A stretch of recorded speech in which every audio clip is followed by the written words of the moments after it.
Peacemaker from Pascagoula, Swampy Tribe, by the Paul Indian Band, Manitoba. I'd like to share a vision I had when I was 4 years old. My grandmother had passed away, and we went to the funeral.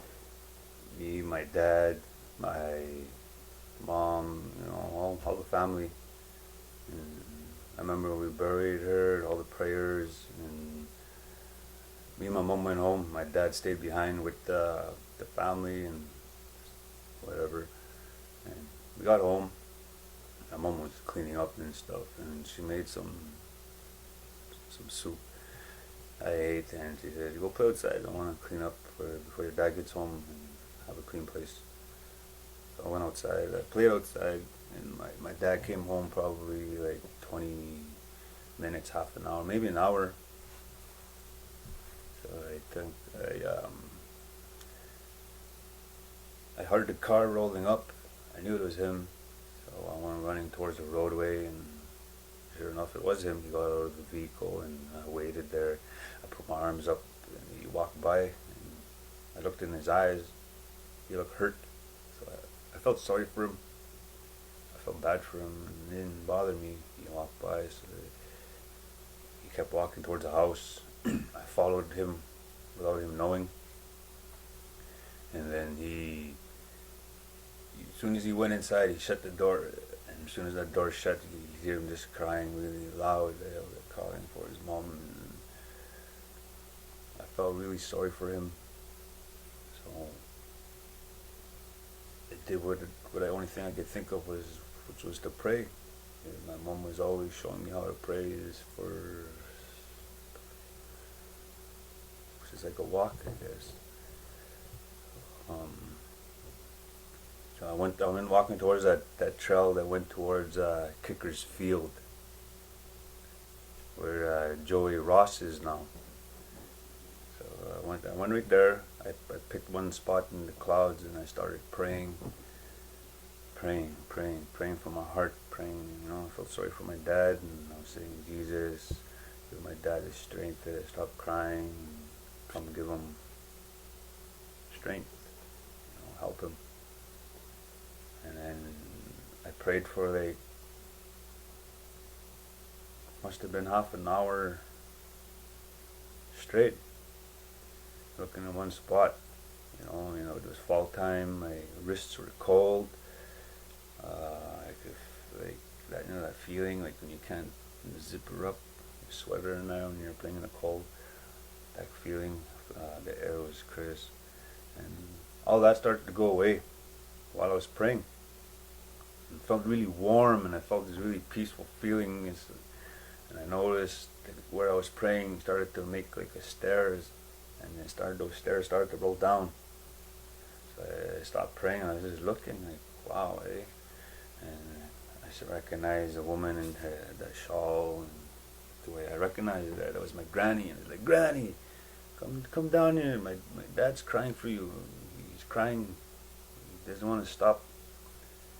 And my granny said, "Casper, I'm happy up here. I'm with family. I'm with family that I've missed for so long. And tell your dad he doesn't have to cry like that. We will all return here one day. You just need to remember these things, And but I want to go with her because I missed her too. But let me come with you. Let me come with you. Where are you going?" She goes, "I'm up here in heaven. I'm with Jesus, and the Lord. I'm with my family. And just go tell your dad he doesn't have to cry like this. I'll see you again. So one day I'll see all of you again." So I started to say, "But I want to go with you." And just then I saw behind from on top of the clouds, the feet came down in another robe. Just nothing fancy, like beige color and brown shawl over that beige. And he was holding a girl in his left arm, and in his right arm he came down the stairs. He had a beard, kind of with curly hair, not too long. He stopped beside my granny, and he put his arm around her. And he said, "Child, do as your grandmother says.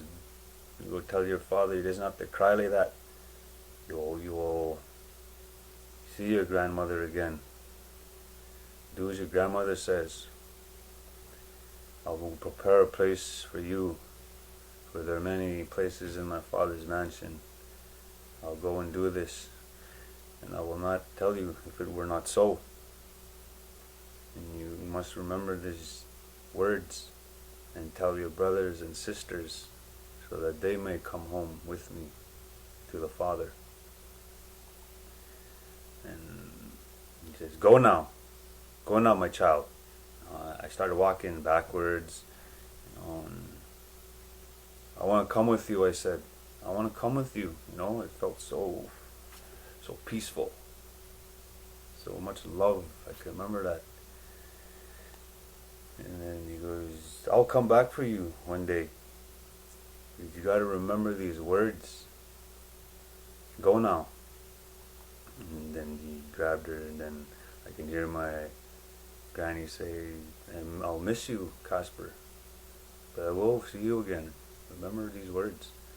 And she started walking back up the stairs, her and Jesus on their arm like that, and he started walking back up. And just right when we were reaching the top, that little girl turned around and faced towards me, because I was walking backwards still. And I can feel the coldness on my wrist starting to come back, the coolness of the fall air starting to come back. Those stairs were rolling up slowly behind them. It was really nice. It was really beautiful. And that little girl, she yelled out, and "Don't forget me too, Dad." And I could hear children laughing up there. I miss my daughter Renee. I miss my grandmother and my grandparents. But I know they're in a better place, and this here is just, Anyways, I went running back when those clouds finally rolled up. I went bursting into the house, Boo! Dad, stop crying like that.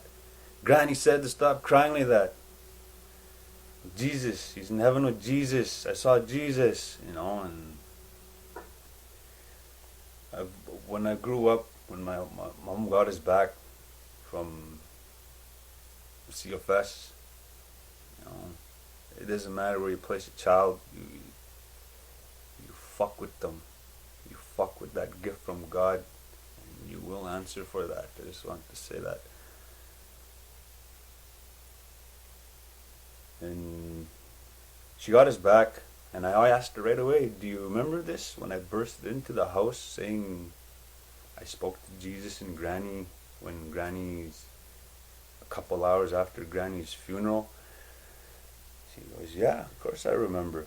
And as I grew up year after year after year, I always had to make sure, was it real? Was it real? It was real. They still remember. My family still remembers. I always talked about it. And I finally had the chance to ask my dad about this about 5 years ago. I explained it well, and like I'd just done, and he thought about it, and he just put on a big smile. He goes, "I do remember, you did burst into the house like that." And I said, "Exactly. 2 separate times, 2 different people concurred the same thing. I didn't dream it. I was wide awake like you're watching this video." He's gonna return, and right now it's hard for me to, it hurts, I get hurt inside when I see what we're serving, and we're serving a beast blindly. This beast that came here, our people used to call it a shadow spirit. The Bible says they're unclean spirits, devils, demons, and all this. It's all, it's just the same. We just call it different names. It's the same. And right now, we're serving it. There's trillionaires that own us. This corporation called OCN. They turned us to our tribe, our powerful tribe with powerful sovereign rights, to a corporation that has no rights. This is why we struggle. And every year, every election, we blindly let our elected chief and council swear oath to that beast. The bureaucracy, democracy, whatever you want to call it, it's all the same.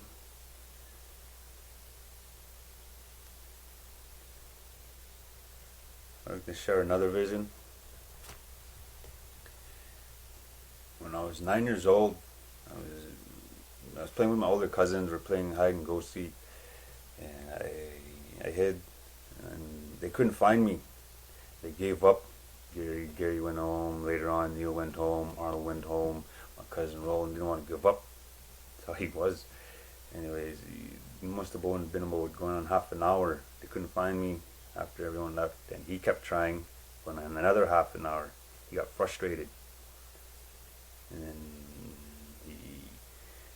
I hid in a shoebox right at the bottom. I put all the shoes on me, and I grabbed some of the sweaters and jackets and put on top of me. And he couldn't find me. Nobody couldn't find me. And then later on, when last time he checked, he tore off the sweaters, the jacket, the shoes. And then I sat up. I looked at him and smiled because I thought, he finally found me.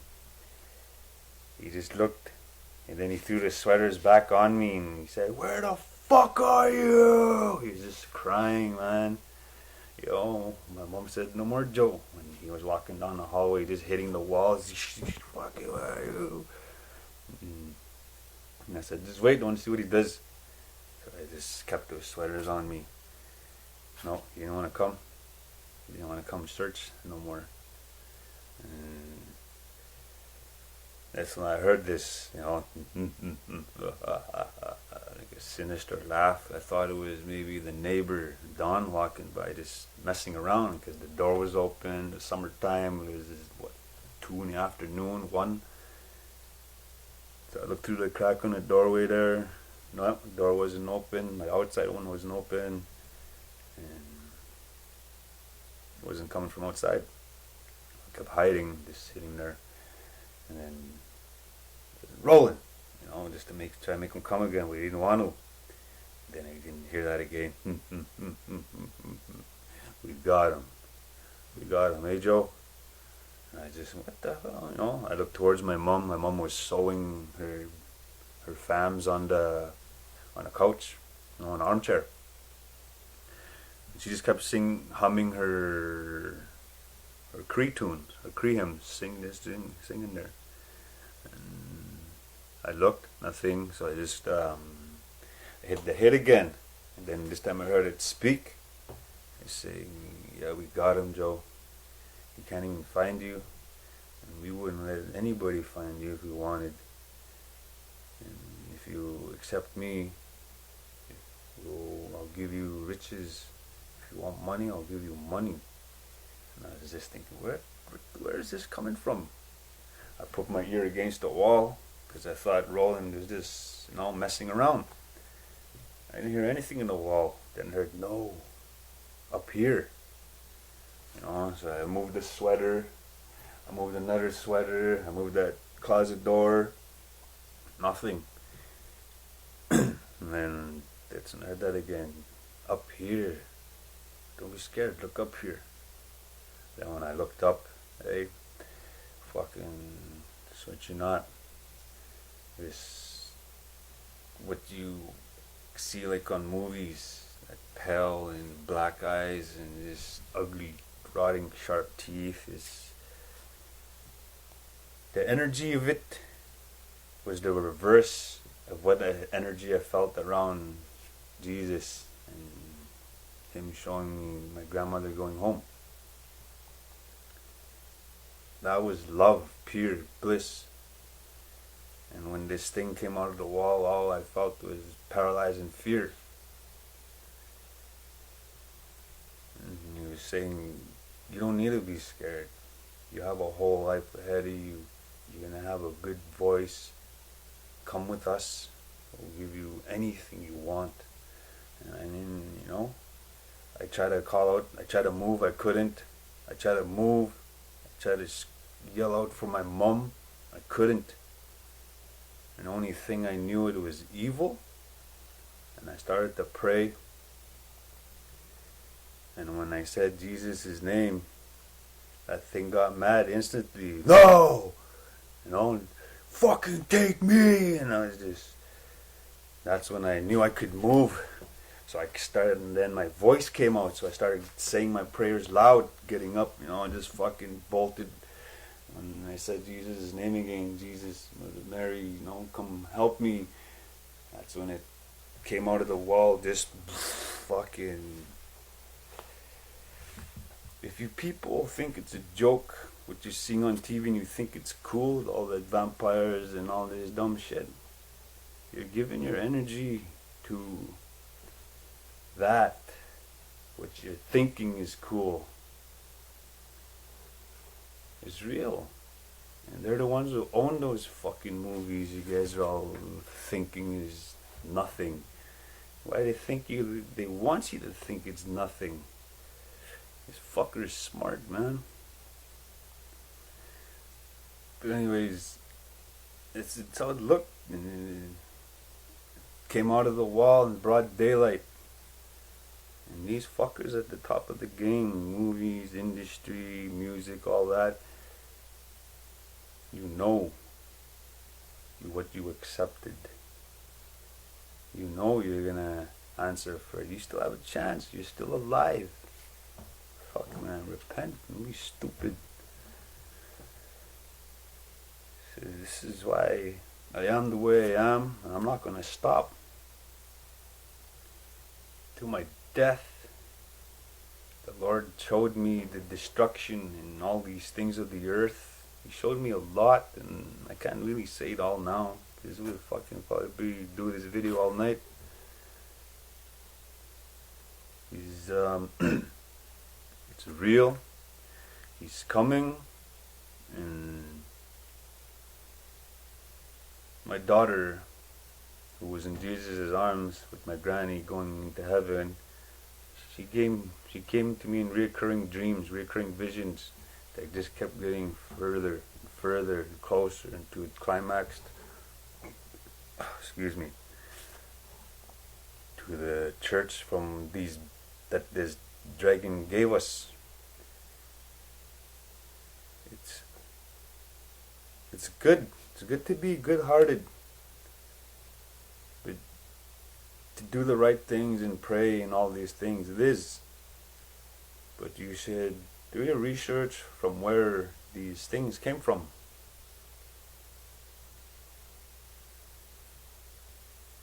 And how they were achieved. Because we're serving it blindly. And I only want to wish people well, and eternity is real and it's coming. And we need to make the best choice now.